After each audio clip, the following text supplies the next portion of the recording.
Alright, welcome to the next piece about texture detailing. And in this lesson we're going to start using photos. So we've up until now only used the Photoshop brushes to create sort of landscape, but now we sort of want to take it to the next level of detail. And rather than painting every single detail by hand, we're going to use photo texturing to help us with that. And then we'll paint on top of that to nicely blend everything in. And the first thing I'm going to focus on is the sky, because the sky needs a lot of work. And I'm just going to pull in a bunch of photos. Most of them I actually took myself of the skies. And we're just going to see what we can do with it. So I'll bring in my first one here and just copy paste it in there. Let's just see what kind of mood it gives us, and I actually quite like it right off the bat. It looks quite nice. Turning the horizon and maybe look at the scale. That's quite important, so that you sort of have a look at the scale so that all sort of seems right. And I feel like there needs to be a slight curve or something here.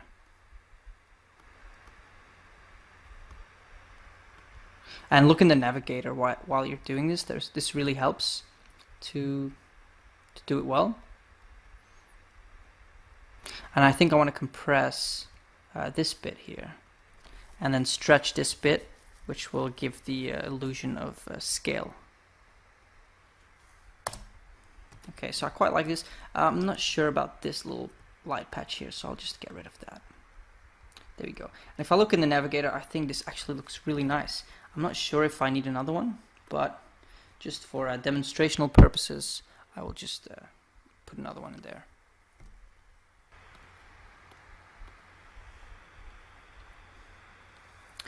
Okay, so this one, another one taken from a balcony a couple of years ago. Quite similar, might have been taken on the same night. And I'll just scale this one down even more so that there's more fine detail. So again, that scale, just to make this as big and epic as we can, you know. Because we're quite at a low angle, so we can't see much of the surrounding area. So we got to use other ways of selling that size, that environment.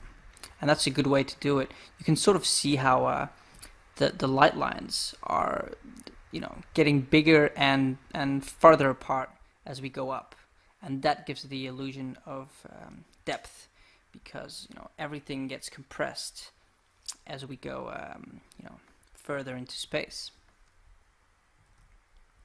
Okay, so I'm actually quite happy with these colors. I don't think they need that much adjusting anymore. So I'll just stick with that. And now we can start texturing our foreground elements. So maybe let's just start with this ground piece here. So I'll just look through my references.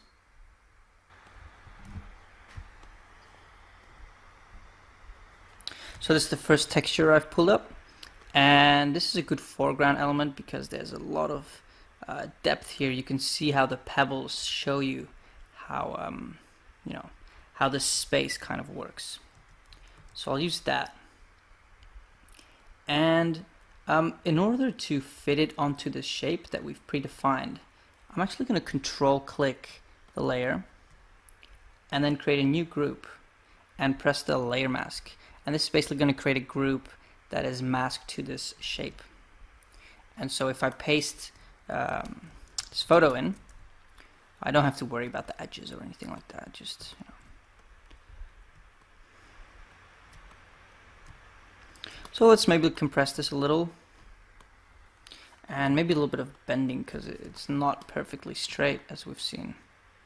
This doesn't have to be super exact. This is more about just adding some visual noise that our brushes just don't give us. Now this doesn't look quite right, and the main reason is because we haven't adjusted the values of it. So I'm just going to turn on the value layer, and this immediately tells me that this image is too bright. So let me just darken it down. And while I do that, I look in the navigator to see if, when I don't see it anymore, then it's actually good. See, I can't really see the difference that much in the navigator now.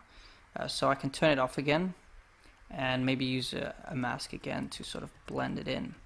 I quite like the paint work I've done here, so I'll leave that, and I'll just use it in the just put in some of the other areas. or just ever so slightly here. But you can just see how this immediately adds so much nice detail. And then I can start color picking from that and painting on top of that.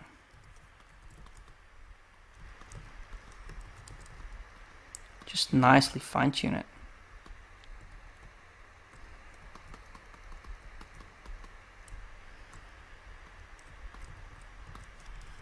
And flip the canvas, forget. And what I'm trying to do here is basically make the front pebbles look a little bit more stretched, a little bit wider, and that will give the illusion that there's sort of a curving going on. And then these ones here can be a bit more flat and compressed, because that's kind of how it would look in perspective. It creates the illusion of some perspective going on.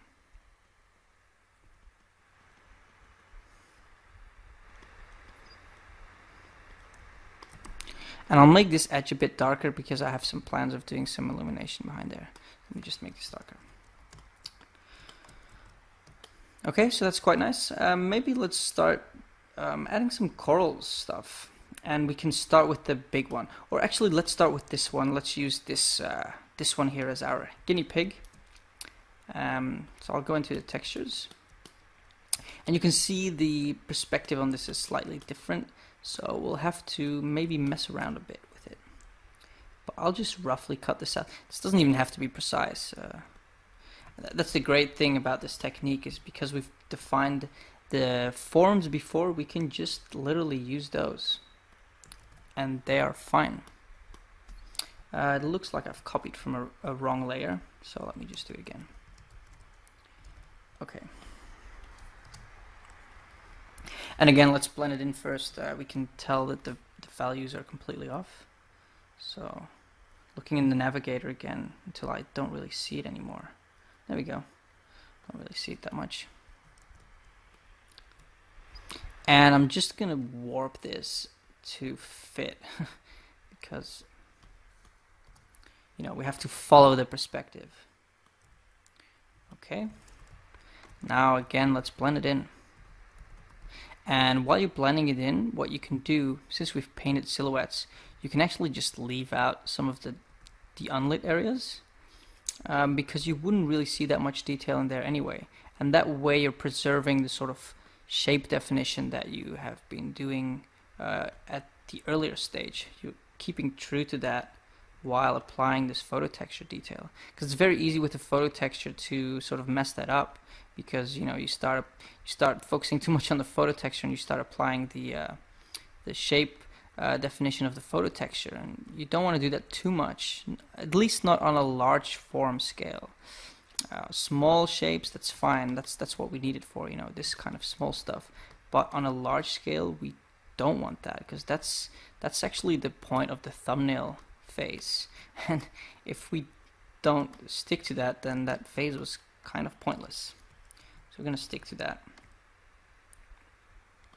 And maybe for the brightness here, because this is quite bright, I'll just make a copy and move it around a little. And then I'll brighten this up like that. And I can paint with that on the top part where the light would hit a bit more. So that way I can still paint, stick to the value and the lighting that we've set up, but still get that photo detail in there.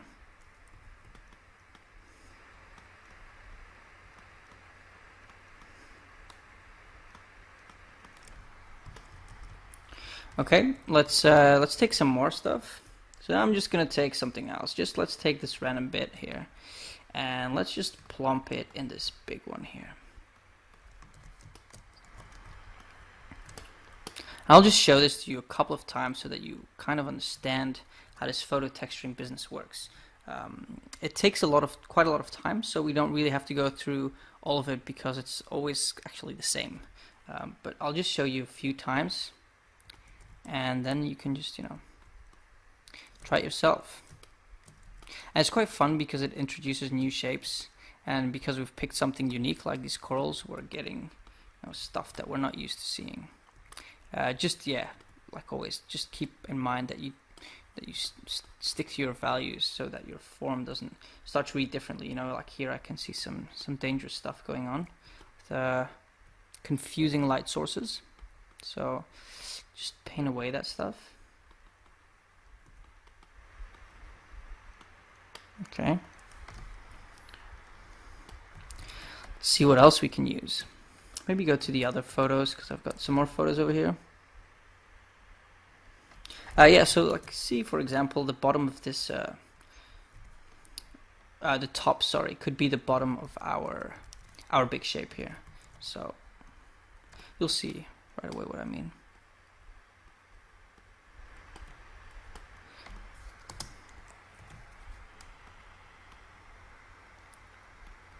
Really, these photo textures all about visual noise that takes much longer with brushes and doesn't offer as much variety. This really brings some new design ideas with it, and it's just, you know, it's just the analog variety of the real world. It's just, there's nothing that beats it really. Okay, and maybe we can just copy it and do some, you know, some scaled copies. Don't need to always pick a new texture for everything. You can sometimes just use the same texture in different places and different opacities or whatever. So you can kind of see it there.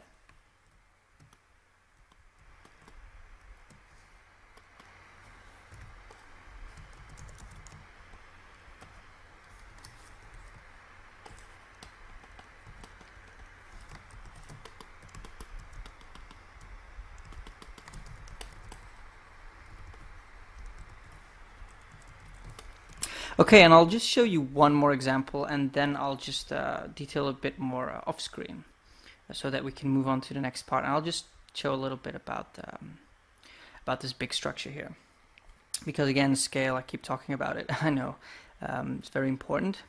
So I need to find an image that represents this accurately. So I'm brought in this image that I took in China, and this is a very similar perspective to the one that we're using. So I think this will be a pretty good one to use. Let me just cut away the sky to make it easier. It's not really necessary, but so let's up the tolerance here, and we can refine the edge a little. And the reason I'm actually doing this is that maybe I can take some of this edge information, because this is nice fine detail of edge information.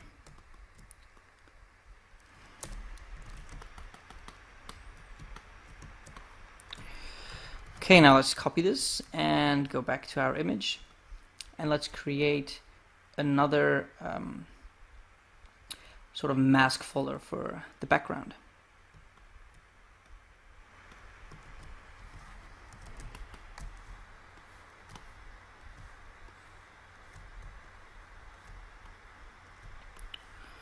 So let's see, maybe we can flip it around. Let's just have a look what looks the best.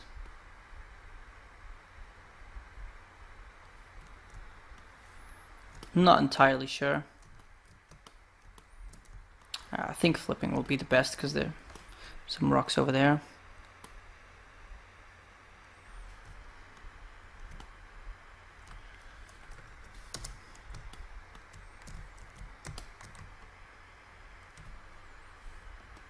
It's a bit of playing around. You just sort of want it to look right. There's still some issues here. I think it's still too large, if I'm not mistaken. Let's go with something like that, and just blend it out a bit. You know, get a bit more subtle. Blend it out a bit and paint it in a bit. That way you still have, you know, some proper control over what you're doing, but you have the benefits of the photo texture. Maybe I'll just paste it again.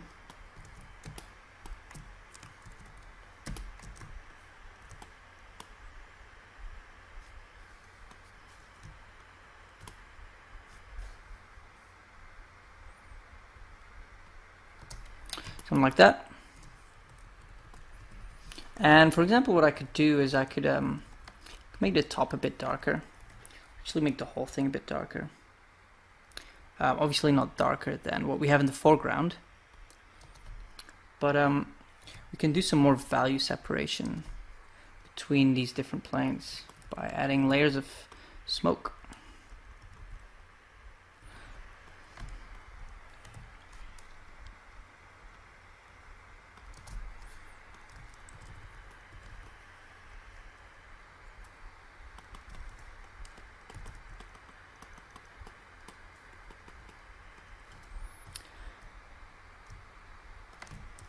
Okay, and obviously this is too much, but I'm just going to turn the opacity down a bit until I find sort of a balance. There we go. And now we've got a lot of photo information to work with.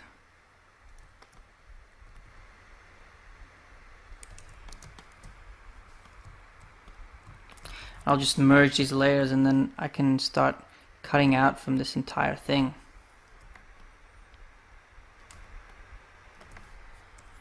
If you want to add some edge details, you can just take a bit of this edge and copy it and just stick it in there. Maybe put it behind and stick it in there and paint it up.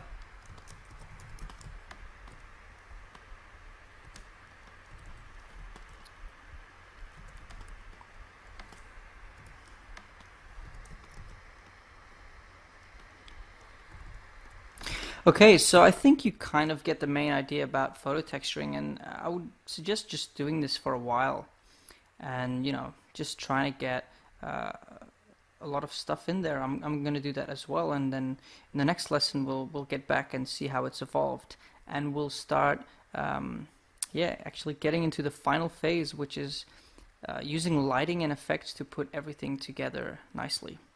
So let's move on to the next lesson.